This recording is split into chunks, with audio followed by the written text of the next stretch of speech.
욥기서 31장 15절 한 절 읽겠습니다. 나를 태속에 만드신 이가 그도 만들지 아니하셨느냐? 우리를 뱃속에 지으신 이가 한 분이 아니시느냐? 제가 욥기서 10장 9절 찾아서 읽겠습니다. 기억하옵소서. 주께서 내 몸 지으시기를 흙을 뭉치듯 하셨거늘 나를 다시 티끌로 돌려보내려 하시나이까. 11절입니다. 피부와 살을 내게 입히시며 뼈와 힘줄로 나를 엮으시고 생명과 은혜를 내게 주시고 나를 보살피심으로 내 영을 지키셨나이다. 창세기에 보면 이제 아담을 잠들게 해서 하와를 만드셨고 하나님이 사람을 지으셨다 이렇게 되어 있는데, 욥기서에서도 하나님이 나를 흙을 뭉치듯 지으셨다라고 하면서 뼈와 살 그리고 가죽 이런 여러 가지 말씀을 하십니다. 그러니까 우리의 몸의 구성이 그냥 사람이다라고 하지만 여럿의 구성이 있음을 알 수가 있습니다. 하나님이 각기 종류대로 만들었어요. 흙으로 사람을 만들고 했습니다. 그럼에도 불구하고 각기 종류대로 만들고 흙으로 사람을 만들고 했던 것을 부정하는 사람들이 많이 있었습니다. 또 지금도 있고 거부하는 사람들이 있어요. 그 알렉산더 대왕의 가정교사였던 그 아리스토텔레스가 우연 발생설을 만들어 가지고 대체적으로 양친에 의해서 태어나지만 간혹 우연히 발생할 수도 있다라고 하며 자연 발생설을 말했습니다. 그런데 이것이 사실은 부모 없이 태어난 건 없지요. 스스로 태어난 것은 아무도 없습니다. 성경도 그렇게 이야기를 하고 있고, 그 아우구스티누스도 우리는 스스로 우리를 만들지 못합니다. 이렇게 하면서 다른 것에 의해서 만들어지고 하나님에 의해서 만들어진 것을 말씀을 합니다. 근데 우연 발생설을 이야기를 하니까 워낙 유명한 사람이 하니까 사람들이 그걸 따라하기 시작을 한 거예요. 그래서 그걸 따라하다가 나중에 어떻게 됐어요? 거의 근 1500년, 2000년간을 마저 우연히 발생할 수도 있어 이렇게 생각을 하고 살았던 거예요. 왜냐하면 아리스토텔레스가 BC 384년도에 태어났거든요. 근데 이제 파스테르가 1862년도에 그러니까 서기 1800년도하고 BC 2300년 따진다면 약 2000여 년 후에 그런 일은 없다라고 하며 생물 속생설을 말씀을 드렸어요. 생물 속생설을 시험을 하며 지난주에 이제 그 그림 이렇게 한번 그렸었죠. 이렇게 그림 그려가지고 이런 플라스크에다가 스프 같은 거를 푹 끓여가지고 넣어놓고 여기를 물로 이렇게 차단을 시켜서 공기가 들어가지 못하도록 이렇게 만들어 놨어요. 그러니까 아무리 시간이 지나도 여기서 새로운 생물이 생겨나지 않는 것을 보고, 자, 아무것도 안 생겨났지? 그럼 이걸 끊겠다. 이렇게 하면 이걸 이제 대기 중으로 이렇게 오픈을 시킨 거예요. 그러니까 공기가 들어가니까 뭐가 생겨요? 미생물이 생기기 시작을 한 거예요. 그래서 우연히 생겨난 것은 없고 공기 중에 있던 어떤 포자나 미생물이나 박테리아나 이런 것들로 인해서 뭔가 생겨난 것이다. 만약에 우연히 생겼다면은 도덕에 대한 이야기할 필요도 없어요. 사실 윤리도 필요 없습니다. 우연히 생겼다면은 죽고 사는 것에 대해서 매일 것도 아무것도 없어요. 근데 우연히 생기지 아니하고 하나님의 뜻에 의해서 어떤 목적을 가지고 만들었기 때문에 우리는 호흡을 하는 동안 하나님의 뜻이 무엇인가를 살펴내야지 됩니다. 그래서 우연 발생설 아니야, 생물 속생설이야, 이렇게 되니까 또 한 사람이 등장을 해가지고 그러면은 다른 말로 사람들을 유혹을 하기 시작을 한 거예요. 천체 비례설을 만들었어요. 태양계가 있고 또 이런 태양계 같은 이게 우주 은하 이런 것도 여러 개가 있다고 그럽니다. 근데 태양계에서 별도로 떨어진 태양계 우주의 에게는 4.3광년이 걸리는 거리래요. 4.3광년이 걸리는 얘기는 음속의 7배로 60만 년을 날아가야 되는 거리라고 과학자들은 말합니다. 그런데 에게에서 운석이 지구로 떨어지면서 운석에 뭐가 생명체가 묻어서 와갖고 땅에 떨어지면서 진화가 돼갖고 사람도 되고 코끼리도 되고 어떤 짐승도 됐다. 이렇게 또 가설을 만드는 거예요. 그러니까 그것도 유명한 사람이 하니까 사람들이 그럴 수도 있겠네? 근데 이제 가만히 생각을 해보세요. 대기권을 뚫고 들어올 때 우주선이 에피에 그 세라믹 같은 거 이렇게 안 하게 되면 다 타고 없어집니다. 대기권을 운석이 통과해 올 때 그 유성이라고 하여 꿀이 붉은 빛이 나는 건 뭐예요? 대기권을 통과할 때 그 마찰 열에 의해 갖고 타는 겁니다. 그리고 공중에 수키로 올라가면은 영하 뭐 몇백 도씩 이렇게 들어갑니다. 가까운 금성만 하더라도 영하 450도라고 그랬죠. 화성만 가도 얼마예요? 플러스 50도가 됩니다. 그래서 사람이 못 살아요. 근데 그걸 뚫고 지구를 들어왔다? 천체 비례설이다? 그러는데 그걸 또 사람들이 믿기 시작을 해요. 근데 그 생명체가 그럼 어디서 왔느냐? 사실 이것을 증명하지도 못합니다. 근데 입으로 퍼뜨리면서 사람들은 하나님을 거부하는 사람, 맞아, 그럴 수가 있어. 우리가 알지 못하는 에게 다른 사람이 살고 있을 거야. 그래서 지금 미국이나 이런 이런 데다 보면은 큰 우주 그 전파 이게 쏘고 받고 하는 안테나를 만들어 가지고 외계에서 온 어떤 신호를 잡으려고 하는 과학자들이 실험이 지금도 도전을 하고 그래요. 그래서 어떤 신호가 외계에서 보내는 신호다 뭐 이래 갖고 그 옛날 만화책 보면은 우주인하고 뭐 이렇게 통화하고 뭐 신호 주고받고 하듯이 그런 것들을 지금도 생각하는 사람들이 많이 있습니다. 그러다 보니까 또 한편으로는 빅뱅 이론을 이야기를 해요. 그런데 아무것도 없는데 어떤 점이 하나가 있다가 이게 터졌다. 터져갖고 지구가 되고 사람도 됐다. 이렇게 말을 하는 거예요. 그러면은 사람들이 하는 얘기가 있어요. 그럼 이 점은 어디서 왔느냐? 이 점은 누가 만들었느냐? 이 점은 누가 만들었어요? 창조주가 없으면 되질 않아요. 지금 이 방의 온도가 23도, 4도 됩니다. 그러다 저 난로가 꺼질 때쯤 되면 25도로 맞춰놨거든요. 그럼 이 25도 되는 공기의 따뜻함은 어디서 왔어요? 가만히 있는데 25도가 됐나요? 아니에요. 보일러를 뗐기 때문에, 난로를 깼기 때문에 그 난로의 열이 기름이 달아지면서 가스가 달아지면서 열로 바뀐 거예요. 그러니까 이 따뜻한 공기가 저절로 만들어지지 않아요. 그러니까 연력학 제1법칙이라는 것이 있어요. 연력학 제1법칙은 원인이 없는 결과가 없는 거예요. 그래서 어떤 에너지가 그냥 만들어지는 것이 아니라 어떤 원인이 있어야지 만들어진다. 그래서 연력학 제1법칙을 갖고 만들어진 것 만드신 분이 없는데 어떻게 있겠느냐. 자, 그러면은 요 자그마한 것을 폭발을 시켜갖고 빅뱅이라는 이론을 만들어낸 요걸 폭파시킨 화력은 어디서 나왔느냐? 누가 만들었어요? 결국은 창조주가 있음을 사실은 증명을 해내는 거예요. 그 빅뱅 이론이. 근데 그 빅뱅 이론을 그럴듯하게 이제 받아들이면서 사람들이 하나님이 없다라고 하는 쪽으로 계속 이야기를 하고 있어요. 근데 이런 우주의 관계는 아무도 만들지 않았어요. 만약에 파스테르가 어쩌다가 한번 실험을 했는데 맞아 이렇게 됐어 라고 이렇게 했겠어요? 근데 어떤 것을 관찰합니다. 어떤 것을 목격을 했어요. 이상한 현상이 생겼네? 그러면 이상한 현상이 왜 생겼을까? 이걸 가지고 가설을 만드는 거예요. 가설을 만들어서 실험을 해가지고 증명을 하는데 쉽게 얘기하면 파스테르가 이거 한 번만 했겠어요? 두 번, 세 번, 네 번, 다섯 번 해서 똑같은 결과가 나오니까 증명이 되는 거예요. 근데 이 안에 있는 것은 천체 비례설 목격했나요? 가설 만들 수 있나요? 실험을 했는가요? 아무것도 아니에요. 입으로 던지는 유명세를 가지고. 그러니까 성경도 정경이 있는가 하면은 위경, 애경이 있어요. 위경은 사실은 가짜예요.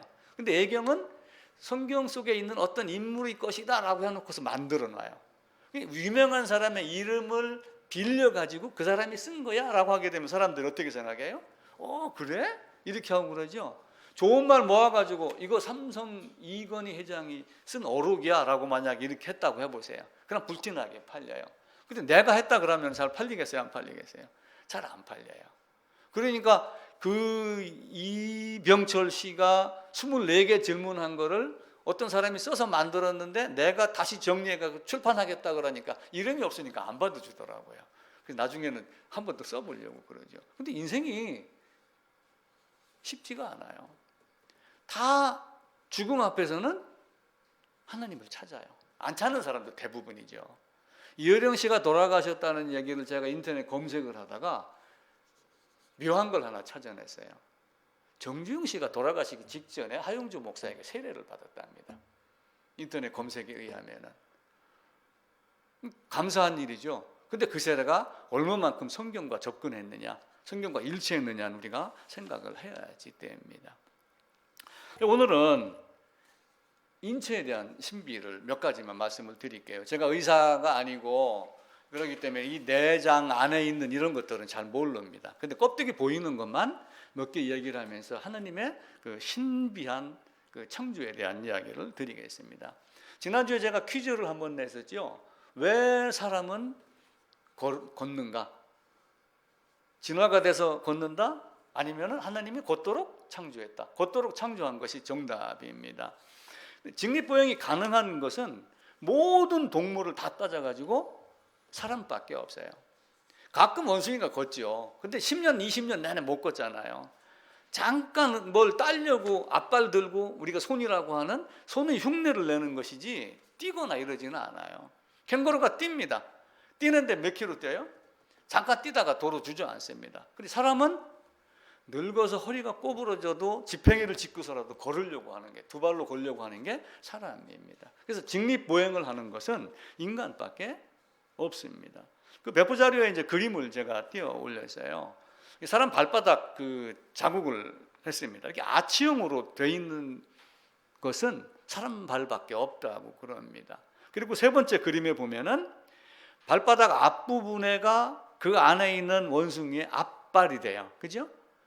이제 이 앞발이 형태면 앞 손의 역할을 다 하는 거예요. 짐승의 얘기로 하면은. 그래서 요 발로 다 걸을 수가 있다고 그래요. 그런데 이제 그 네 번째 그림을 보면은 짐승은 걸을 수 없는 구조예요.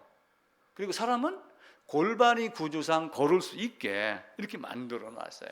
골반이 다르기 때문에 그러다라고 하는 것이 인체학자들, 과학자들의 이야기입니다.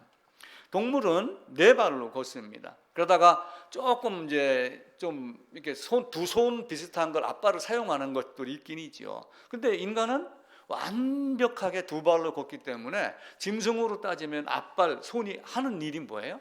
걷는데 쓸 일이 아무것도 없어요. 그래가지고 요 손으로 무엇인가를 만들고 쓰고 깎아내고 하는 일을 도구를 사용할 줄 아는 도구. 그래서 인간은 도구적 동물이라 이렇게 이야기를 합니다. 그런데 이제 인간이 걷는 이유 중에 또 하나는 이 엉덩이, 우리 갖고 있는 엉덩이. 그래서 엉덩이를 전체를 다 엉덩이라고 그렇게 하지 않고 사람이 이렇게 있으면은 궁둥이가 이렇게 있잖아요. 궁둥이가 이렇게 있는데 요 허리부터 요 허벅지까지 요 부분을 대체적으로 엉덩이라고 그렇게 이야기를 한답니다. 그런데 이제 궁둥이는 조금 다르대요. 사람이 이제 이렇게 이제 앉아요. 의자에다 놓고 앉으면 요 닿는 부분이 궁둥이에요. 그러니까 ong덩이, 궁둥이 서로 다르답니다. 그리고 딱 섰을 때 턱 튀나온 부분, 요 부분만 볼기.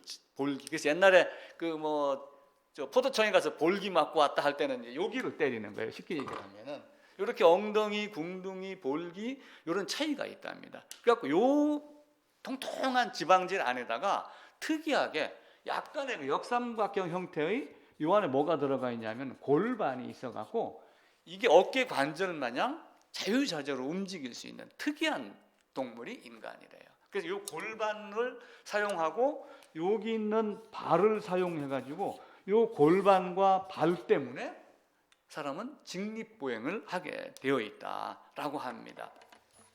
그래서 이 골반 때문에 걷게 되고 발 때문에 걷게 되는데 우리가 일반적으로 얘기하는 영장류, 원숭이, 침팬지 이런 원숭이 종류가 한 200종이 된다고 그래요. 근데 200종이 되는 이것들도 나무에 매달리기도 하고 가끔 열매를 따기도 하지만 우리와 같이 도구로 제대로 글을 쓰고 깎아내고 하는 재주가 있는 척추동물은 아무도 없어요. 오직 사람밖에 없습니다. 이 궁둥이를 이렇게 보면은 우리가 비너스라고 하는 게 있어요. 매장에 가도 여성 속옷을 비너스를 합니다. 근데 비너스 어원이 원래 뜻이 뭐냐면은 궁둥이가 아름다운 여신, 이게 비너스라고 하는 뜻이래요. 근데 이제 이 비너스가 미의 여신이라고 하는 뜻으로 아프로디테라고 하는 말로 해요. 아프로디테 일반적으로. 근데 이제 바벨로니아 사람들은 이것을 밀리타라고 불렀어요. 밀리타. 바벨론 사람들은 이제 아수르 사람들은 이시타르라고 불렀고 페니키아 사람들 이제 지금에 있는 레바논이나 이쪽에 있는 사람들은 아스다롯. 그러니까 성경에도 보면 비슷비슷한 얘기들이 나와요. 근데 로마 사람들은 이 밀리탓을 비너스라고 부른 거예요. 비너스. 그러다가 그리스 사람들, 고린도 사람들은 아프로디테라고 했어요. 그리고 에베소 사람들은 아르테미스. 에베소 사람들은 아르테미스라고 하는 헬라어를 사용을 해요. 근데 이 아르테미스가 우리나라 사람들이 번역을 할 때 어떻게 번역을 했냐면 아데미어, 에베소의 아데미어라고 하면서 사도행전에 그 얘기가 나와요.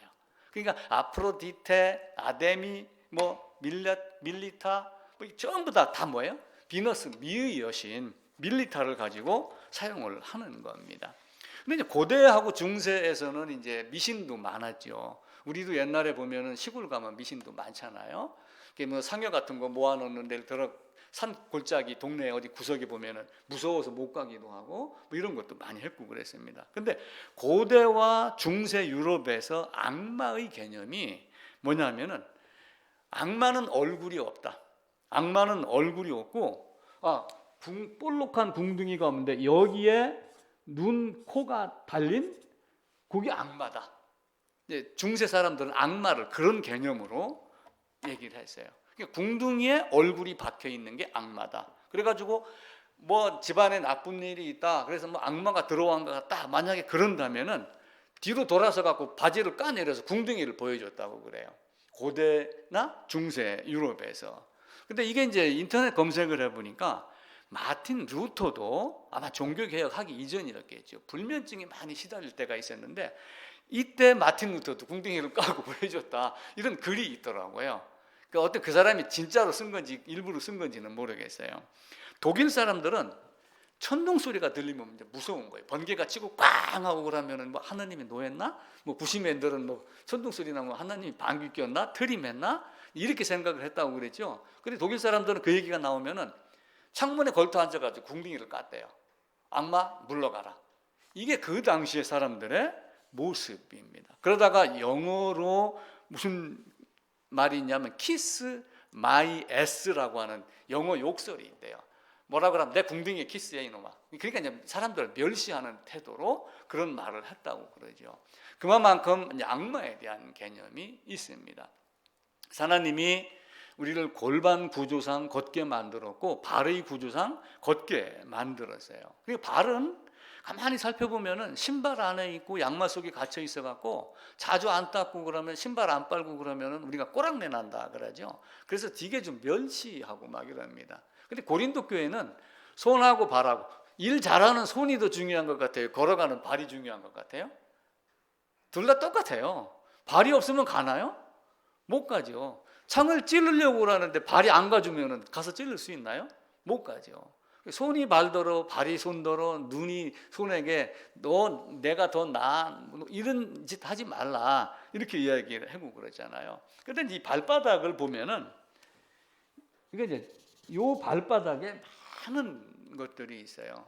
예를 들어서 병원에 가면 의사가 무릎을 툭 칩니다. 그럼 손이 툭 이렇게 움직여요. 그죠? 물이 그렇게 반사구가 요 안에 많이 들어가 있어갖고 우리 안에 있는 모든 몸 안에 내장의 반사구가 여기에 다 있답니다. 그래갖고 요 발을 이렇게 나갖고 보면은 요 뒤꿈치에는 생식기, 뭐 요 안에는 뭐 췌장, 신장 해갖고 여기를 엊그제 동아일보에 신문 광고가 났어요. 책 한 권이 나와 있더라고요. 죽으면 누우면 죽고 걸으면 산다. 그리고 책을 이렇게 쭉 보니까 그 글 중에 하나가 뭐가 있냐면은 막대기를 갖고 자기 발바닥을 1시간씩 두드리래요. 그러면 평생 아픈 데가 없다. 자극을 주는 거예요. 근데 이 자극이 우리가 손을 따면은 뇌를 거쳐 갖고 위로 전달이 된답니다. 근데 발바닥을 때리면은 즉시 간대요. 그래서 눈이 피곤하다 그러면은 여기 이제 발이 이렇게 두 개가 이렇게 있잖아요. 두 개가 있으니까 요게 양 눈이 되는 거예요. 쉽게 얘기를 하면은. 그리고 눈이 아프면 여기를 엄지발가락 밑에를 뭐 주물러라. 뭐 이렇게 이야기를 해요. 옛날에는 다래끼 났다고 그랬을 때 어떻게 했어요? 다래끼 났을 때 발톱에다 실 감았어요. 저희 어렸을 때는. 근데 미신이라 그런지 반드시 흰 실로 감아야지 된다. 뭐 그런 얘기를 해가지고 진짜로 다래끼 났을 때 발톱 밑에다가 흰 실 감고서 며칠 다닌 적도 있었어요. 근데 또 희한하게 또 낫더라고요. 낫는 이유가 나중에 보니까 이 반사구가 눈하고 직결이 되어 있기 때문에 그런 거예요. 미신이 아니라. 우리는 이제 미신으로 의학이 발달되면서 이게 나중에 이제 알게 된 거죠. 옛날에는 결혼식 하면은 신랑 어떻게 했어요? 신부 집에 가서 결혼하고 들어가기 첫날 밤에 가면은 그 동네에 있는 남자들이 다 모여갖고 너 우리 동네에 있는 처녀 뺏어갔어? 그래놓고 거꾸로 발목에다가 뭐 묶어가지고 대들보에다 묶어놓고 발바닥 때리고 그랬어요. 근데 사실은 미워서 때린 게 아니라 몸을 건강하게 하기 위함인 거예요. 건강해져서 가족 부양 잘하고 생식기 자식 잘 낳고 이렇게 해라. 이게 이제 그 발의 모습이었습니다. 그래서 발도 구조를 보면은 뼈, 관절, 근육 이게 몇백 개가 돼요. 뼈가 26개, 관절이 33개, 인대가 뭐 100개 발에, 그리고 신경이 7,200개가 있답니다. 근데 이 신경이 발 전체를 꽉 이렇게 싸가지고 자유자재로 이렇게 움직이게 하는 거예요. 근데 그 중에 가장 중요한 게 뭐예요? 엄지발가락이에요. 손에서도 가장 중요한 게 뭐예요? 엄지가 70%를 차지한대요. 만약에 이게 없으면 물건을 짚겠어요? 못 짚겠어요? 가벼운 건 집어 올리죠. 근데 강한 건, 무거운 건 집어 올리겠어요? 그래서 어떤 사람은 엄지손가락이 하는 역할만 알아도 천지창조를 하신, 사람을 지으신 하나님이 있음을 알 것이다. 이렇게 이야기를 한 거예요. 그 뉴턴인가 누가 그렇게 이야기를 했어요. 그만큼 손과 발에도 하나님이 창조의 모습들이 많이 들어가 있습니다. 누우면 죽고 걸으면 산다. 그래서 이렇게 와불이라고 그래요. 태국 같은 데 가면은 와불은 뭐냐면 옆으로 누워 있는 부처상을 와가 누운 거거든요. 그래서 와사, 누우면 죽고 걸으면 보행할 때 생자 해갖고 와사보생 이렇게 이야기해요. 근데 이게 또 누우면 죽고 걸으면 산다 그러니까 누죽걸산. 저도 외웠습니다. 누우면 죽고 걸으면 산다. 그만큼 발이 중요합니다. 근데 발 못지않게 더 중요한 게 또 뭐예요? 손이에요. 발이 그만큼 고생을 해주니까 손이 자기 할 일을 하는 거예요. 글씨를 만들어 쓰고 깎아내고 이렇게 하는 도구. 인간은 도구적 인간이다라고 하는 소리를 듣는 겁니다. 그럼 우리가 이렇게 자연스럽게 무언가를 깎아내고 만들고 하는, 예를 들면 돌로, 나무로 어떤 걸 만들어 놓고 만들었는데 코가 있어도 숨을 쉬지 못하고 입이 있어도 먹지 못하고 말하지 못하고 귀가 있어도 듣지 못하는 우상에게 절을 한다. 안 된다. 이렇게 얘기를 하는데 그걸 누가 만들었어요? 무엇으로 만들었어요? 사람이 손으로 만든 거예요. 그 손은 누가 지었어요? 하나님이 지은 거예요. 사람들은 참 이상합니다. 인도 저 구석 어느 나라에서 사타르타라고 하는 석가가 태어났어요. 그 사람은 태어나가지고 인도에 그 카스트 제도가 있으면서 그 신이라고 하는 존재가 수억 개가 돼요. 그 석가가 했던 말이 이 신은 다 가짜다. 만들어진 신은 다 가짜다. 라고 진짜 신을 찾고 싶어 했는데 본인은 못 찾고 죽었고, 사람들은 오히려 또 이 사람을 신으로 떠받치는 이런 형태의 모습들이 많이 있어요. 손의 기능만 가지고도 우리는 하나님이 있음을 알 것이다. 그래서 손과 발이 서로 싸우면 되겠어요? 안 되겠어요? 서로 싸우면 안 됩니다. 야, 진짜 꼬랑내 나는 그 양마 속에서 묵묵히 일하는 네가 참 고맙다. 이렇게 하며 손과 발이 서로 협력을 해야지 됩니다. 송판이 있어요. 송판이 있는데 송판을 그게 이제 뭐 2x4라고 하는 이런 뭐 2인치, 4인치 뭐 이런 2cm, 4cm 뭐 이런 개념이 있는데, 요걸 한 장을 나누면은 예를 들면 약 6파운드 무게가 가해진다고 그래요. 그런데 이거를 두 장을 가지고 여기다 못을 박아요. 못을 이렇게 여기다가. 그럼 몇 배의 힘이 더 강해지겠어요? 두 장이니까 2배? 8배의 힘이 더 강해져요. 8배. 그러니까 혼자 신앙생활하는 거와 함께 신앙생활하는 거에 차이가 있는 거예요.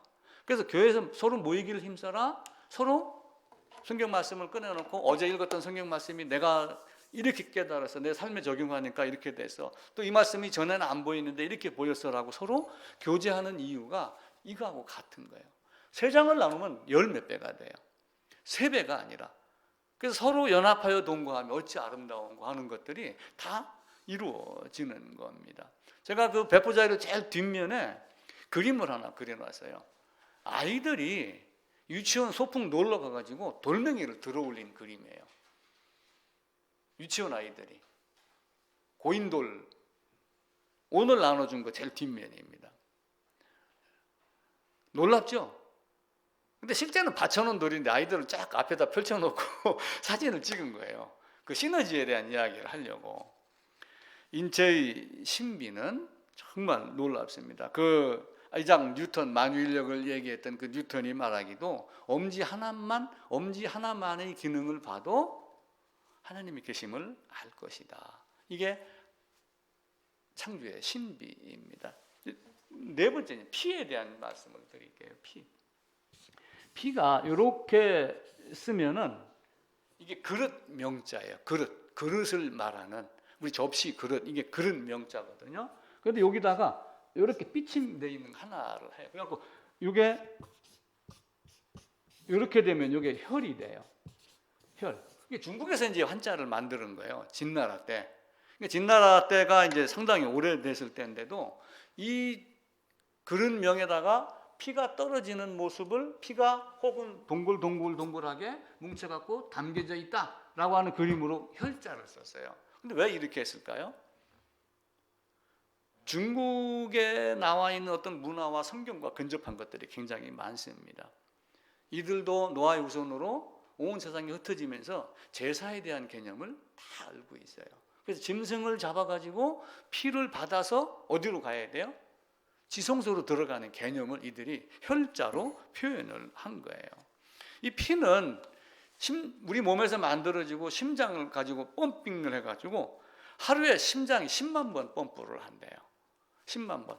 우리 셀 수 없죠. 그냥 계속 이렇게 해가지고 하루에 10만 번을 한답니다. 혈관의 길이가 16만 킬로미터라고 그래요. 이 안에다가 실만 감아갖고 16만 킬로 될 수 있는 실만 감아놔도 우리 몸 안에 이게 이렇게 불어날 거예요. 그죠? 그런데 그 진짜 실핏줄보다 가는 머리카락보다 가는 혈관들이 이 안에 다 뭉쳐 있으면서 어떤 건 굵고 어떤 걸 가늘고 해갖고 16만 킬로미터 된 혈관이 이 안에 있으면서 하루에 몸을 한 1000바퀴 정도가 돈답니다. 그런데 이제 문제는 뭐예요? 가다가 다쳤을 때 문제예요. 집에 플라스틱 아니면 쇠 수도관이 뻥 터졌어요. 그럼 아시는 대로 테이프 딱 감으면은 안 셉니다. 근데 사람 혈관이 터지면 어떡해야 돼요? 꼬매야 되죠. 그래서 하나님이 뭘 만들어 놨냐면은 제 8일째 할례해라 그렇게 이야기하죠. 할례를 며칠째 하라고 그래? 난지 8일 네? 할례해라. 왜 꼭 할례를 8일째라고 했을까요? 하나님은 어떤 의도가 있어서 8일째 하라고 하셨어요. 근데 8일째 할 때 혈관이 이렇게 해서 빵 터져갖고 피가 만약에 이렇게 새 나온다. 우리도 칼로 베었어요, 손을. 그 피가 나와요. 근데 지압하고 꼭 누르고 한참 있다가 뛰고 그러면은 이게 어떻게 돼요? 이렇게 아물어요. 피가 응고가 돼요. 응고. 이게 응고되는 그 물질이 뭐냐면은 프로트롬빈이라고 하는 거예요. 프로트롬빈. 근데 이 응고되는 프로트롬빈이 8일째 우리 인체에서 몇 퍼센트가 나오냐는 110%가 나오도록 우리 인간 몸을 설계를 하셨어요. 이놈들은 8일째 할례를 하도록 내가 만들어야지 되는데 제대로 지혈이 되고 응고가 되도록 8일째는 출생하고 나서 프로트롬빈이 점점 많아져 갖고 원래 내려고 했던 것보다 110%를 나오게 하고 그리고 9일째부터 줄어들어서 일평생 몇 퍼센트로 줄어들어요? 100%로 줄어들게. 이렇게 요 날만 10% 더 나오게 만들었어요. 이게 이런 것들이 있다라고 하는 것이 언제 밝혀졌냐면 1935년도. 그러니까 지금부터 80년 전, 90년 전이에요. 이렇게 프로트롬빈이 있어서 요 때만 더 많이 나온다. 그 나머지는 제대로 100% 나온다. 이게 하나님이 우리에게 준 겁니다. 그러니까 골반, 발, 손, 피 많은 것들로 하나님의 창조의 신비를 우리에게 가르치셨습니다. 자, 오늘 읽었던 욥기도 마찬가지예요. 하나님이 지으셨다. 흙을 뭉치듯 지으셨다. 창세기는 아담을 잠들게 하심에 갈빗대를 취하고 흙으로 채우고 살로 채우고 아담을 지으셨어요. 그럼 아담의 갈빗대가 몇 개예요? 하와가 돼서 빠져나왔으니까 하나는. 아담은 11개, 하와는 12개가 되겠죠. 그럼 아담이 난 가인과 아벨은 몇 개겠어요? 갈빗대가 11개, 12개 12개죠. 지난주에 얘기 드리죠. 후천적으로 얻어진 것, 어떤 상황이나 운동이나 어떤 이런 걸로 인해서 획득한 획득 형질은 유전되지 않는다. 그러니까 남자 여자 다 누구나가 다 갈빗대가 계속해서 12개가 나와요. 지금도 다 12개입니다. 등뼈도 12개 이렇게 되는 거예요. 근데 하나님이 아담에서 하와를 짓고 나중에 남자가 부모를 떠나서 신부와 합쳐서 하나를 이룬다라고 하며, 한편으로는 성육신하여 오신 하나님이 신랑 되신 예수가 신부가 된 남녀 불문하고 성도의 신부된 나를 끌어다가 어떻게 해요? 계시록 나중에 보면은 혼인잔치를 베푸는 그 예를 창세기 2장에서부터 미리 보여주셔요. 그리고 마태복음에서도 신랑이로다. 그럼 신랑이로다라고 했을 때 성도 중에 여성 성도만 등불 들고 나갔는가요? 아니에요. 모든 사람이 다 신부의 입장에서 그렇게 되는 거예요. 만들 때 하와는 그냥 이렇게 만드셨어요. 근데 그 이후로는 아담 씨가 하와에게 들어가서 10달이 있다가 나오도록 이렇게 만들었어요. 그리고 나와가지고서는 몇 년을 살지는 몰랐지만은 아담은 930세, 그리고 그 뒤에 거의 900년대를 살다가 죽었습니다. 그러니까 옛날에는 이렇게 얘기를 했어요. 뱃속의 10달은 세상에 100년을 준비하는 기간이고 세상에서의 100년은 죽어서 1000년을 준비하는 기간이다. 옛날 사람들은 그렇게 이야기를 했다고 그럽니다. 그럼 10달 뱃속은 되도록 누가 만들었어요? 흙으로 지었고, 그러면서 우리가 알지 못했던 그 오묘한 신비를 이 태에서 지으신 하나님, 흙을 뭉치듯 하셨는데 그 발, 골반, 눈, 귀, 이 많은 것들을 하나님이 오묘하게 지으셨어요. 아까 읽었던 욥기에서도 내 몸 지으시기를 흙을 뭉치듯 하셨다. 피부와 살을 내게 입히시고 그리고 뼈와 힘줄로 나를 엮으셨다 라고 하면 우리 몸의 구조를 말씀을 하셔요. 태 속에 만드신 네가 우리를 뱃속에 지으시지 않았느냐 하면서 하나님의 창조를 말씀합니다. 시편 한번 보겠습니다. 욥기 그 다음에 시편이죠. 시편 139편입니다.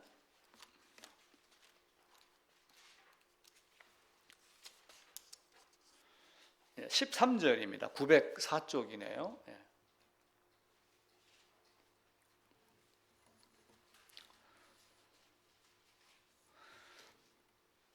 13절부터 제가 읽을게요. 주께서 내 내장을 지으시며 나의 모태에서 나를 만드셨나이다. 내가 주께 감사하오면 나를 지으심이 심히 기묘하심이라. 주께서 하시는 일이 기이함을 내 영혼이 잘 아나이다. 내가 은밀한 데서 지음을 받고, 이게 이제 모태라고 하는 개념이에요. 은밀한 데서 지음을 받고 땅의 깊은 곳에서 기이하게 지음을 받은 때, 이 땅의 깊은 곳을 자궁이라고 학자들은 이야기를 합니다. 모태에서 자궁에서 이렇게 내가 이제 만들어졌다.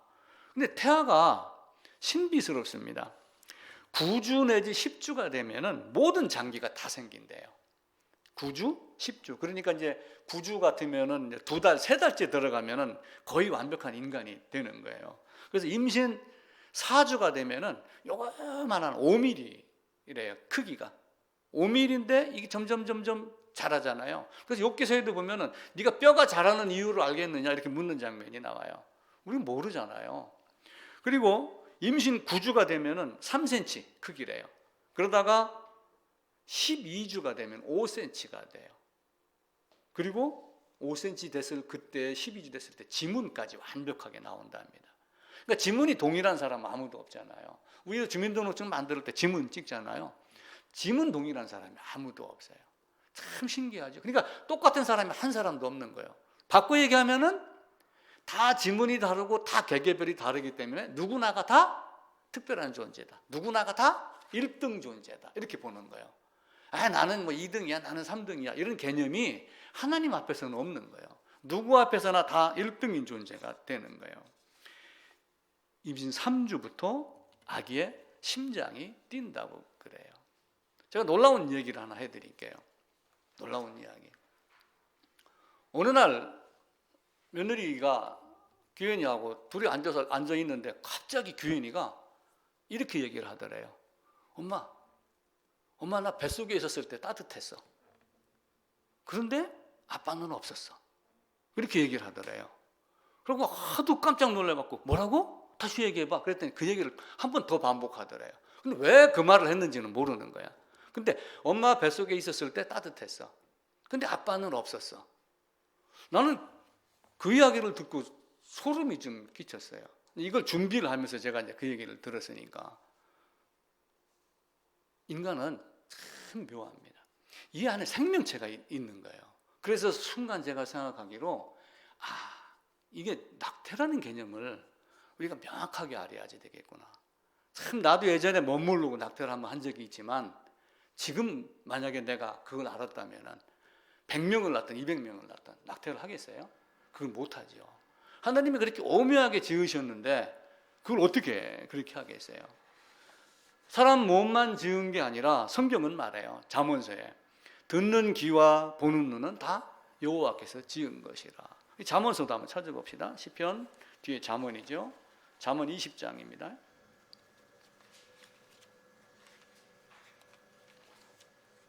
12절입니다. 12절 933쪽입니다. 같이 읽읍시다. 듣는 귀와 보는 눈은 다 여호와께서 지으신 것이라. 그러니까 그냥 사람을 만들었다라고 하는 개념이 아니라 왜 제가 내장은 이 안에 있는 장기는 모르니까 못하지만은 겉모습을 이야기를 하냐면은 우리가 이 겉을 사용을 해가지고 하나님 말씀을 보고 듣고 깨닫고 그리고 손발을 움직여서 행하기 때문에 겉모습을 가지고 말씀을 드리는 거예요. 눈은 우리가 밖으로 볼 수 있는 눈의 이 감각이 100조분의 1의 빛와트까지 볼 수가 있대요. 그런 정도로 우리는 시력이 뭐 몇 메다 이렇게 하지만 몽골 같은 데 가면 2km까지도 이렇게 본다고 그래요. 넓은 평야에서 자라면서 그만큼 기이한 능력을 갖고 있는 게 비 오면 어떻게 해요? 우산 안 썼을 때 눈 깜빡깜빡거리면 자동차 와이퍼 같이 눈꺼풀이 모든 걸 다 해줍니다. 신기로운 거예요. 뭔가 마르면은 눈물이 나와갖고 촉촉하게 해주고. 근데 눈이 뭘 하는 거예요? 그 눈 갖고 뭘 보라는 거예요? 그렇게 1조분의 100조분의 1와트까지도 구분할 수 있는 눈을 가지고 성경 말씀을 보면서 이것이 진짜고 이것이 가짜고 어떤 것이 거짓이고 어떤 것이 진실이고 이걸 분별해라. 저는 이렇게 해석을 하고 싶어요. 귀도 마찬가지로 눈과 귀 다 여호와 하나님이 지으신 것이다. 근데 이 귀가 놀랍습니다. 가청 주파수라고 하는 것이 있어요. 20에서 2만 이제 헬츠라고 하는 어떤 들을 수 있는 범위가 있어요. 근데 만약에 이 범위를 정해서 인간을 만들지 않았다면 지금 모기가 기어가는 소리, 파리가 막 날아가는데 그 날개 치는 소리가 만약에 내 귀에 들린다. 온갖 잡동 소리가 다 들린다. 지금 저기서 벌레가 나뭇잎 갉아먹는 소리까지 내 귀에 들린다. 그럼 못 살 것 같아요. 그죠? 그래서 불필요한 소리는 안 듣게 하고 너무 큰 소리도 안 들리게 했어요. 만약에 막 갑자기 귀 옆에다 대고 총을 대포를 빵 쐈다. 그럼 고막 나가겠죠? 이거 안 들리게 했어요. 신기하게도. 하나님은 그렇게 하면서 이 범위 안에의 귀를 가지고 하나님 말씀을 듣도록 하셨습니다. 자, 욥기로 한번 다시 갈게요. 욥기 34장입니다.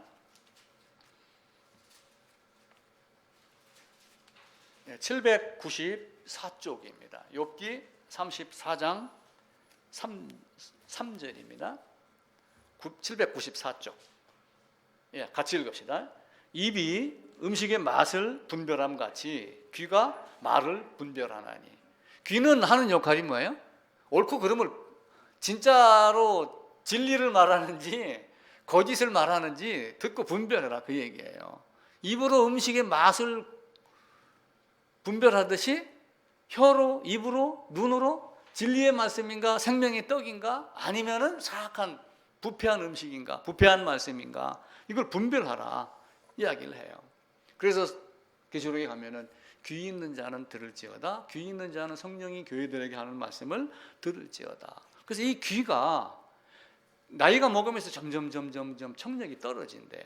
그러다가 60대가 넘어가고 그렇게 하면서 70%까지 떨어지고, 거의 더 나이가 더 드시면은 50% 이렇게 떨어진다고 그래요.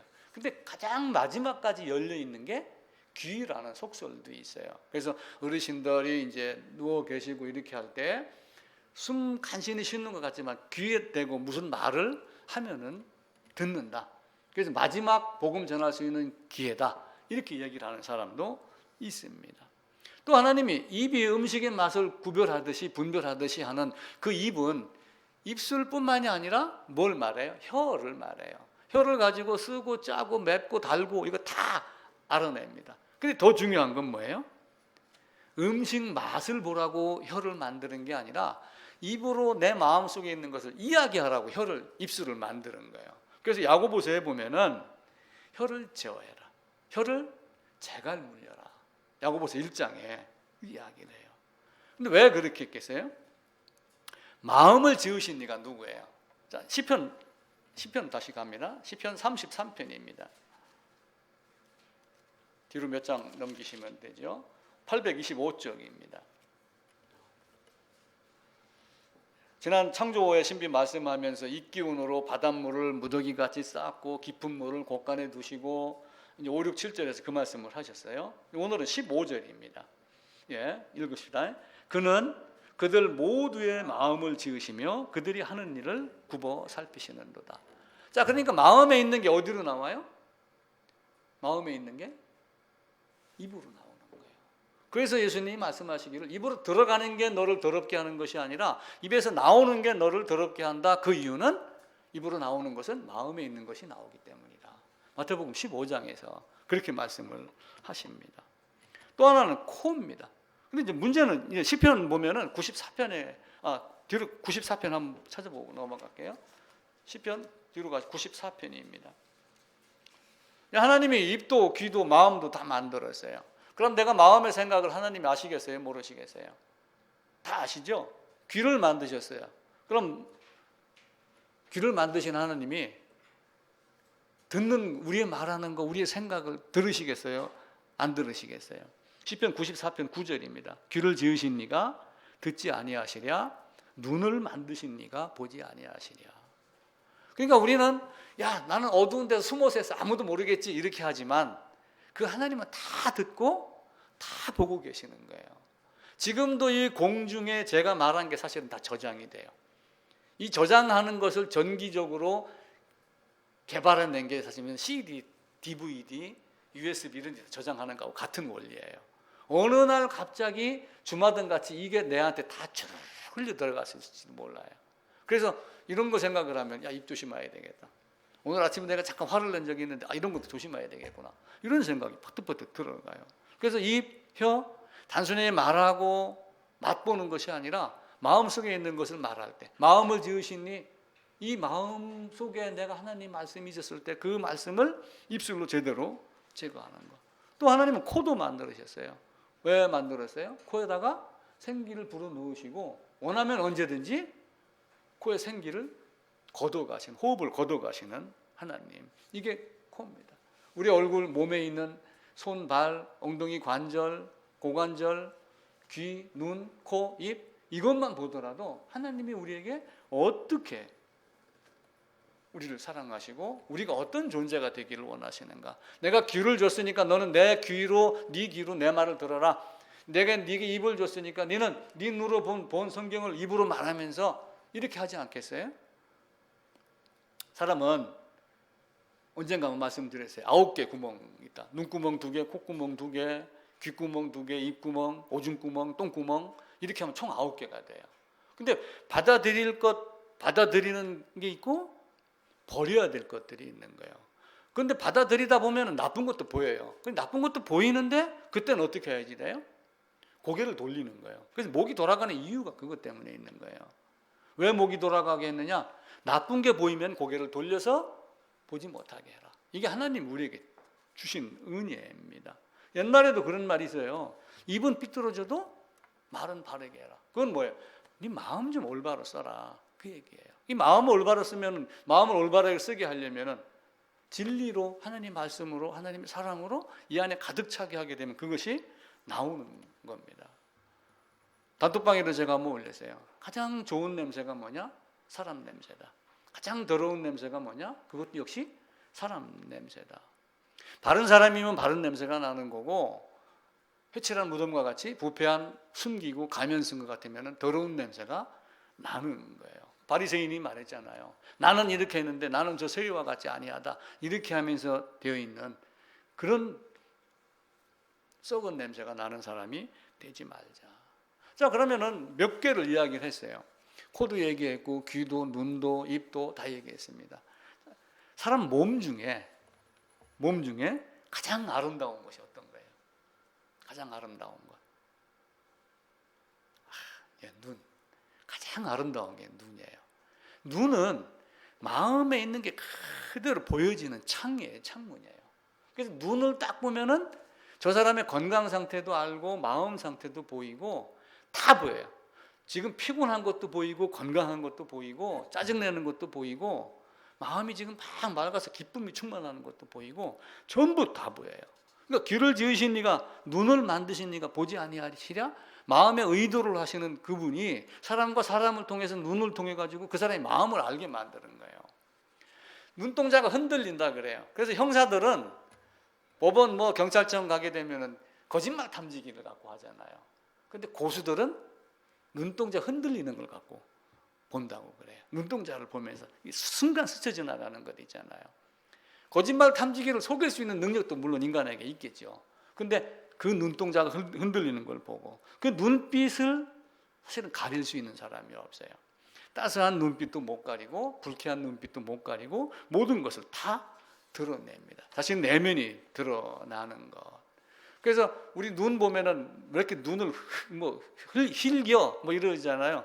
눈을 허옇게 뜬다 이거 보고 힐긴다 하는 거 보고 이 흰자가 드러나는 거를 백안시라고 그래요. 백안시. 뭘 보긴 보는데 눈이 하얗게 뒤집어지게 이렇게 보이는 백안시. 그래갖고 요거를 눈을 돌려가지고 다른 사람을 무시하는 걸 이제 무시한다고 그러잖아요. 그러니까 눈동자에서 벗어나갖고 다른 데를 쳐다보는 거 도외시 무시한다. 이게 무시라고 하는 뜻이에요. 그리고 이제 서로 미워하는 것은 반목한다 그래요. 반목한다는 얘기는 아예 안 쳐다본다. 그냥 고개 돌리는 수준을 넘어서 등을 돌리는 게 반목이에요. 그러니까 이스라엘 백성도 하나님께 등을 돌리고 우상을 향해서 이렇게 된 거예요. 그러니까 하나님이 뭐라고 그래요? 그 등을 내게로, 나에게 등을 저쪽으로 나를 바라봐라. 내가 이른 새벽부터 부지런히 선지자를 보내서 이야기했으나 너희가 듣지 아니했다라고 말합니다. 하나님은 이 마음의 상태가 드러나는 눈을 통해 가지고 우리가 복음서에서도 마음이 청결한 자는 의에 줄이고 굶주린 자는 마음이 온유한 자는 이러면서 마음 상태를 말씀을 해요. 근데 이 마음 더러운 것을 하나님은 청소하러 오신 거예요. 왜냐하면 예수님이 공생의 3년 시작하시면서 예루살렘에 올라가 가지고 첫 번째 한 게 뭐예요? 포도주 혼인잔치, 가나 혼인잔치. 두 번째로 올라가서 예루살렘 성전을 뒤집어 버렸어요. 그리고 성전 청결을 2번을 했어요. 왜냐하면 그들은 입술로는 행동으로는 손으로는 전부 하나님 찬양을 한 거예요. 근데 속에는 다 뭐예요? 썩어 빠진 이리도 부패한 것 이것만 들어간 거예요. 손 씻고 먹느냐 안 먹느냐만 따졌지 입으로 들어가는 게 아니라 뱃속에 있는 마음에 있는 게 나오는 거를 생각하지 않은 거예요. 너희가 피로 제사를 드리고 이렇게 하지만 사실은 너희가 썩어 빠졌구나 해갖고 성전 청결을 한 거예요. 근데 성전 청결을 돌아가시기 일주일 전에 한 번 더 하셨어요. 2번 하셨어요. 3년을 지켜보고 3년을 가르쳤는데도 유대인들이 율법을 지킨 것이 아니라 율법주의를 따른 거예요. 근데 만약 율법주의가 아닌 하나님의 율법을 제대로 따랐다면 마음 청결하는 법을 배웠을 거예요. 그래서 에스겔서 11장에 보면은 나중에 이야기를 해요. 내가 한 마음을 주고 새 영을 주고 너희의 그 딱딱하고 돌 같은 마음에다가 부드러운 마음을 주겠다. 그리고 내 율례를 따르도록 그렇게 하겠다. 이와 같이 마음이 생각이 변하지 않으면은 어려운 것이 우리 모습이에요. 그러니까 전부 다 바벨탑을 쌓으면서 내가 최고야, 내가 최고야, 내가 최고야 이렇게 하는 거예요. 홍수가 끝났습니다. 또 혹 홍수가 있으면은 빠지지 않으려고 더 높은 탑을 만들어서 바벨탑 꼭대기에 올라가려고 하는 것이 인간의 모습이에요. 그 탈레스라고 하는 철학자가 있는데 이 사람을 철학의 아버지라고 그래요. 아마 최초의 그 철학의 개념을 도입을 한 사람이에요. 근데 이 사람이 세상에서 가장 쉬운 일이 뭐냐 물어봤어요. 세상에서 가장 쉬운 일 뭐겠어요? 그게 안 들렸어요. 숨 쉬는 거. 철학적인 방법으로 접근을 한 거예요. 이 사람은. 이 세상에서 가장 쉬운 일은 남 얘기하는 거다. 남 헐뜯고 남 비웃고 남 욕하고 가장 어려운 일은 자기를 다스리는 것이다. 자기 마음 다스리는 것이 그만큼 어렵다고 하는 거예요. 이 사람들도 나름대로 인간의 개념을 아는 거예요. 예수님이 오셔서 무슨 말씀을 하셨어요? 남의 눈에 티? 네 눈에 들보가 있는데 왜 남의 눈에 티를 보러 다니느냐. 이렇게 하면서 이 마음 관리 똑바로 해라. 왜 형제의 눈 속에 있는 티를 보고 네 눈 속에 있는 들보는 깨닫지 못하느냐. 그래서 눈은 사실은 육신의 눈으로는 그런 게 보이는 거고 마음의 눈으로 보면 뭐가 보이는 거예요?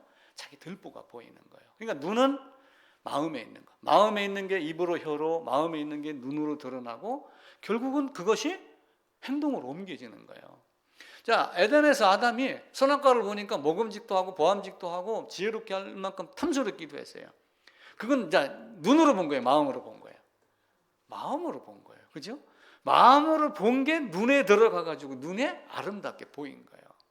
여기는 없는데 이게 보일 리가 없는 거예요. 마음과 눈은 항상 연결이 돼 있습니다. 그래서 진짜 중요한 거는 육신 눈에 보이지 아니하고 마음으로 봅니다. 영의 눈으로 봅니다.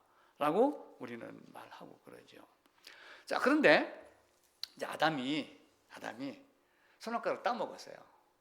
그럼 아담이 선악과를 따먹은 거는 바꿔 얘기하면 뭐예요? 마음에서 반역이 있다는 걸 증거하는 증거물이 되는 거예요. 그죠? 만약에 안 따먹고서 마음에 하나님이 나는 안 따먹었습니다. 이러면 사람은 모르지만 하나님은 알아요. 그런데 하나님 앞에서도 그걸 시인할 수밖에 없게 만드는 게 뭐냐면 손을 움직여서 따먹은 거예요. 마음의 명령을 따라 먹은 거예요. 자, 잠언서 한번 보겠습니다. 잠언 20장입니다. 933장입니다. 아까 읽었던 뒤에 12절 바로 위에 11절입니다. 다 찾으시면 같이 읽어야 됩니다. 933쪽입니다.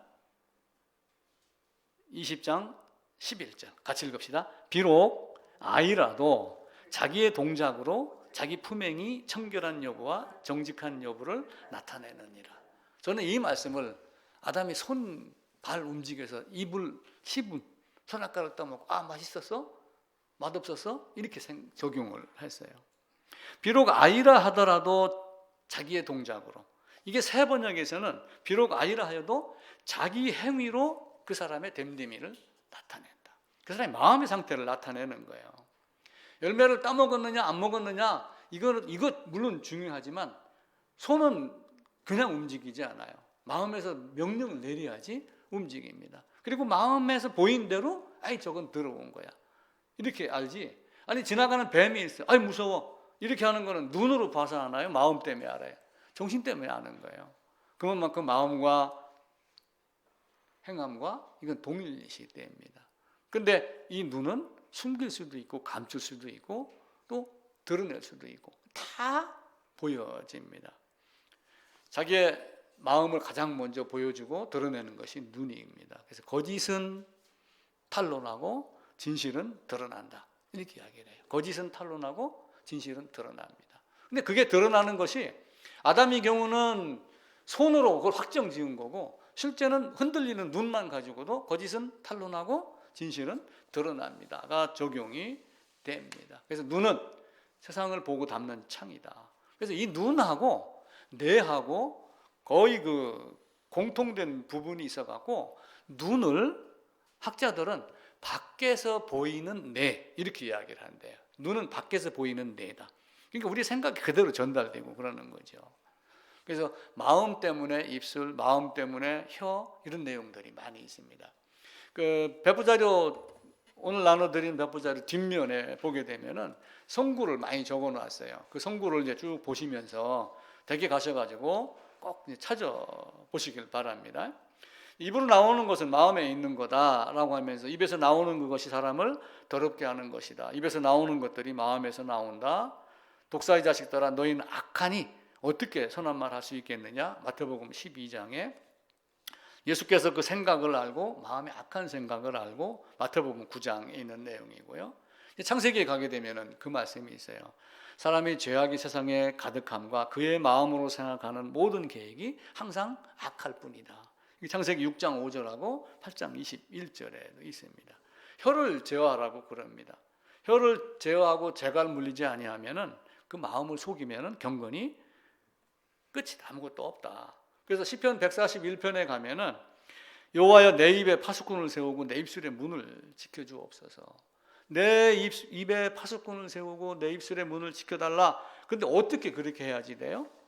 그건 아버지의 마음을 알고 청결한 마음을 갖고 아버지의 말씀 안에서 살아야지 돼요. 시편 119편으로 갑니다. 시편 119편입니다. 11절입니다. 890조 청년이 무엇으로 그의 행실을 깨끗하게 하리이까 주의 말씀만 지킬 따름이니이다. 내가 전심으로 주를 찾았사오니 주의 계명에서 떠나지 말게 하소서. 11절입니다.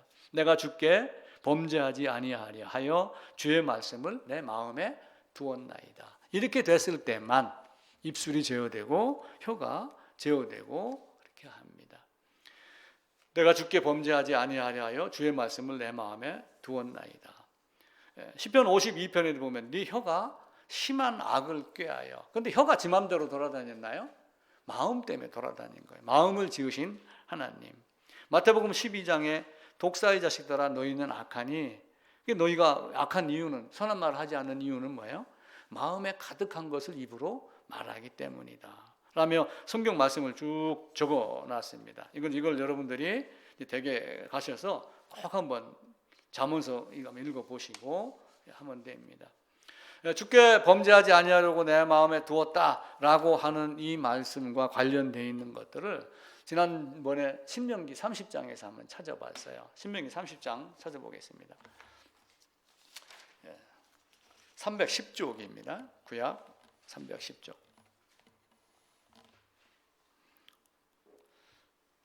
그러니까 하나님의 말씀은, 하나님의 명령은 멀리 떨어져 있는 것이 아니다. 이제 그 얘기를 말씀을 드렸어요. 30장 9절 10절에 보면은 내가 내 하나님 여호와의 말씀을 청종하여 율법에 기록된 그의 명령과 규례를 지키고 마음을 다하며 뜻을 다하여 지키라라고 하면서 11절에 이 명령은 네게 어려운 것도 아니고 먼 것도 아니라 12절 하늘에 있는 것이 아니니 13절 바다 밖에 있는 것이 아니니 14절 같이 읽읍시다. 오직 그 말씀이 네게 매우 가까워서 내 입에 있으며 마음에 있은즉 내가 이를 행할 수 있느니라. 보라 내가 오늘 생명과 복과 사망과 화를 내 앞에 두었나니 라고 하며 19절에 가게 되면 살기 위하여 생명을 택하라. 그러니까 하나님의 말씀이 우리 마음 안에 다 담겨져 있는 거예요.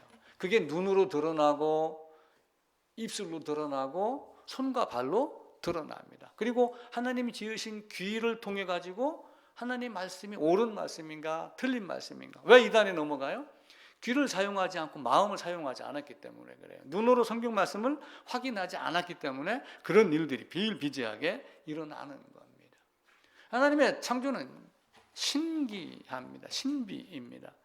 천하장사 이만기 씨가 역도 세계 챔피언도 못 들어올리는 게 한 가지 있어요. 눈꺼풀이에요. 그래서 이런 데 가면 고문할 때 잠을 안 재운다고 그러잖아요.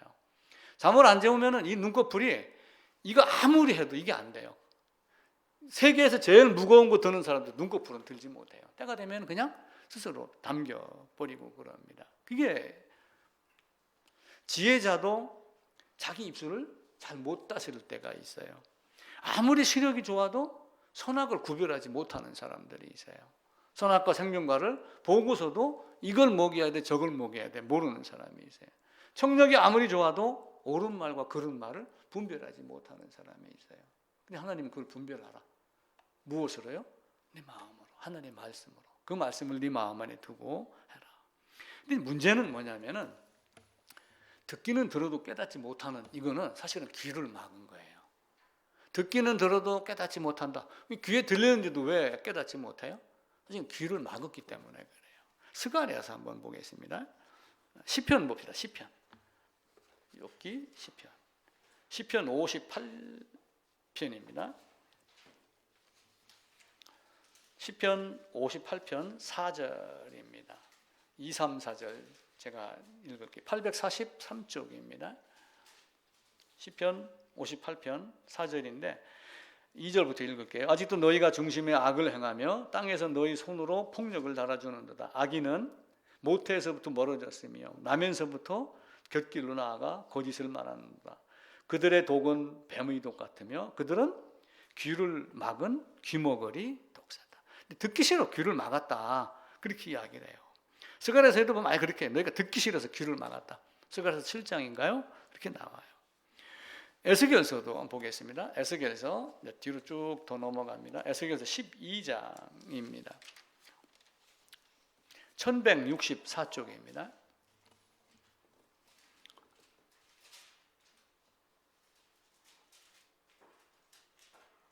12장 2절입니다. 인자야 내가 반역하는 족속 중에 거주하는도다. 그들은 볼 눈이 있어도 보지 아니하고 들을 귀가 있어도 듣지 아니하나니. 결국은 뭐예요? 귀를 막은 귀머거리 귀신이다. 성경은 그렇게 말씀을 해요. 근데 예수님이 이사야 선지자가 이전에 무슨 말을 하냐면 너희 귀머거리더라 들으라. 그리고 귀머거리한테 들으라 그러면은 사실 억지잖아요.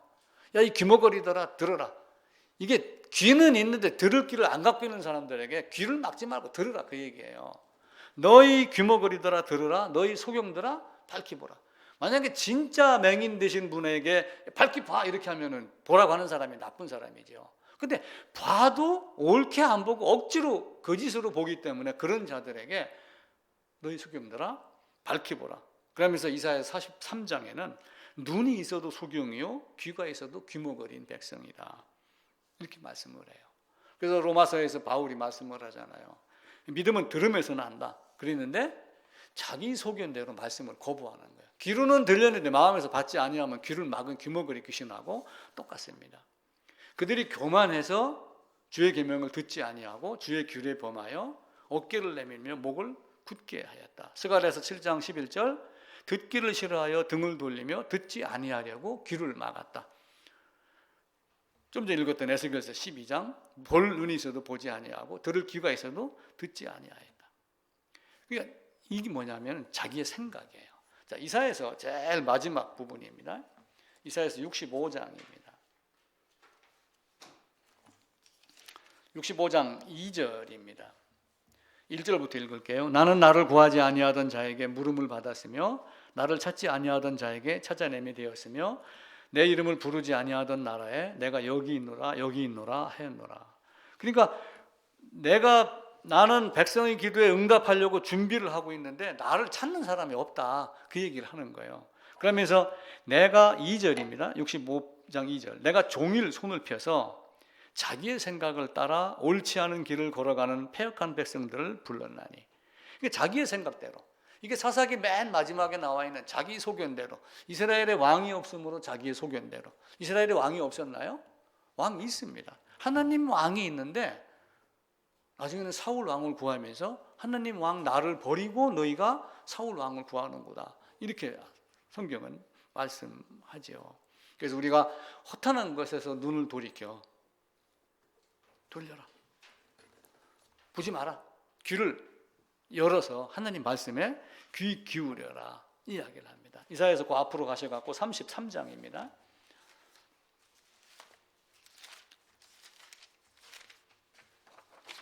15절입니다. 1006쪽입니다. 33장 16절입니다. 다 함께 읽읍시다. 오직 공의롭게 행하는 자, 정직히 말하는 자, 토색한 재물을 가증히 여기는 자, 손을 들어 뇌물을 받지 아니하는 자, 귀를 막아 피 흘리려는 꾀를 듣지 아니하는 자, 눈을 감아 악을 보지 아니하는 자. 그런데 진리가 왔을 때 귀를 막는 사람들이 있단 말이에요. 근데 악한 말을 들었을 때 귀를 막으라고 한 것이지, 좋은 거 하나님 말씀을 볼 때, 하나님을 볼 때 눈을 감으라 그 얘기가 아니에요. 고개를 돌려서 하나님 말씀으로, 세상에 악한 것이 있을 때는 고개를 돌려갖고 성경으로 이렇게 돌아가는 모습이 있어야지 됩니다. 하나님의 창조는 정말 신비롭습니다. 유럽에 가면은 주요한 건물들이 거의 명소가 교회예요. 성당. 유럽에 가서 제대로 음식점을 찾으려면 성당, 교회 주위에 가라, 이런 말이 있거든요. 근데 뭐 베드로 성당 가면은 뭐 그림 뭐 많습니다. 뭐 피에타 석상 같은 것도 있고. 이거 누가 만들었지? 누가 만들었지를 물어요. 그럼 누가 만들었어요? 피에타라고 하는 석상은 누가 만들었어요? 미켈란젤로가 만들었어요. 근데 영국 런던에 가면은 세인트 폴 성당이 있어요. 근데 이걸 그 크리스토퍼 렌이라고 하는 사람이 설계를 해갖고 만들었어요. 근데 이 사람이 이렇게 이야기를 했어요. 나를 알기 원하는 사람은 그 옆에 그 안에 세워놓은 나의 동상을 보지 말고 세인트 폴 성당을 봐라. 그 성당의 웅장한 모습, 그 그림의 아름다운 것을 보고 이걸 만든 사람이, 세인트 폴 만든 사람이 크리스토퍼 렌이라고 하는 사람이구나. 그를 보라. 이렇게 이야기를 한 거예요.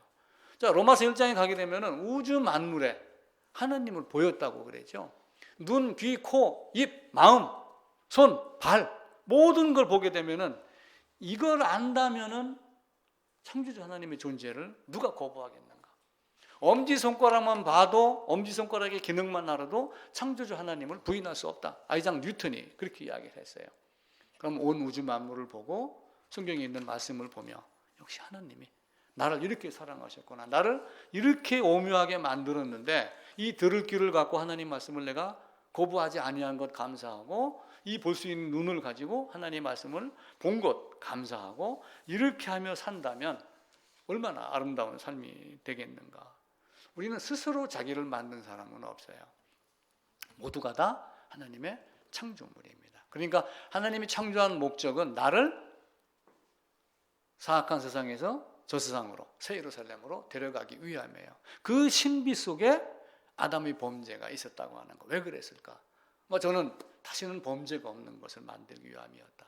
이게 하나님의 계획이며, 자유의지는 하나님이 로봇으로 만든 것이 아니라 스스로 자원하여 하나님의 사랑에 매달리는 자를 새 예루살렘에 데려가서 함께 영원한 복락을 누리게 하시는 것이 하나님의 계획이구나. 이렇게 보시면은 우리가 어떠한 마음으로 성경을 접근하고 하나님의 말씀에 접근해야 되는가, 이것을 알게 될 겁니다. 창조의 신비 말씀드렸고 인체의 신비를 말씀드렸는데, 하나님 말씀 앞에 무릎 꿇을 수밖에 없는 것이 인간의 모습임을 다시 한번 살피고, 늘 하나님 말씀 앞에 귀 기울이고 하나님 말씀 보고 듣고 교제하고 찬양하는 우리 모든 분 되기를 원합니다.